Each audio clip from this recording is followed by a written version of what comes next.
अब यूक्रेन के पूरे कृषि व्यापार पर भी नजर डाल लेते हैं, क्योंकि यूरोपीय संघ के साथ यूक्रेन का कृषि और खाद्य व्यापार इस साल तेजी से बढ़ा है और समुद्री निर्यात में मुश्किलों के बीच यूरोप अब यूक्रेनी कृषि उत्पादों के लिए और भी अहम बाजार बन गया।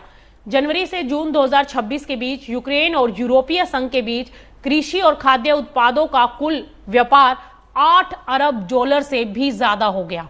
पिछले साल की समान अवधि के मुकाबले इसमें करीब 84 करोड़ 70 लाख डॉलर यानी 11% की बढ़ोतरी हुई है। खास बात यह है कि इस बढ़ोतरी में यूक्रेन के निर्यात की रफ्तार आयात से ज्यादा रही। यूरोपीय संघ को यूक्रेन का कृषि निर्यात करीब 62 करोड़ 40 लाख डॉलर बढ़ा, जबकि यूरोप से आयात में करीब 22 करोड़ 10 लाख डॉलर की बढ़ोतरी हुई। इससे यूक्रेन का यूरोपीय संघ के साथ कृषि व्यापार बैलेंस बढ़कर करीब $3 अरब के पार पहुंच गया। यानी यूरोप के साथ कृषि कारोबार में यूक्रेन की कमाई और व्यापार संतुलन दोनों मजबूत हुए हैं। अब बात करते हैं उन देशों की जो यूक्रेन के कृषि व्यापार में सबसे आगे हैं।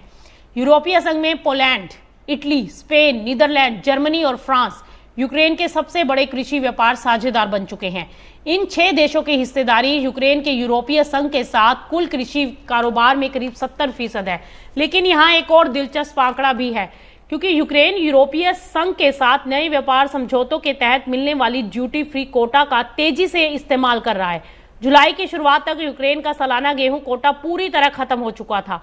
वहीं सेब के जूस का कोटा करीब 91%, पोल्ट्री और अंडों का 75% और शहद का 61%, जबकि चीनी और स्वीट कॉर्न का कोटा करीब 59% इस्तेमाल हो चुका था। इससे साफ संकेत मिल रहा है कि यूरोपीय बाजार में यूक्रेनी कृषि उत्पादों की मांग काफी मजबूत है और समुद्री निर्यात में लगातार बनी मुश्किलें इस बदलाव को और तेज कर रही हैं। बंदरगाहों से निर्यात में दिक्कतों के बावजूद यूक्रेन कंपनियां अब यूरोपीय ट्रांजिट रूट्स पर ज्यादा डिपेंड हो रही हैं। यानी अनाज और दूसरे कृषि उत्पादों को यूरोप के रास्ते अलग अलग बाजारों तक पहुंचाने की रणनीति काफी मजबूत हो रही है और इसका असर यूक्रेन के पूरे एग्रीकल्चर लॉजिस्टिक पर दिखाई दे रहा है और कंपनियां समुद्री रास्तों के विकल्प भी तलाश रही हैं और यूरोपीय देशों के जरिए अपने निर्यात नेटवर्क को और मजबूत कर रही हैं।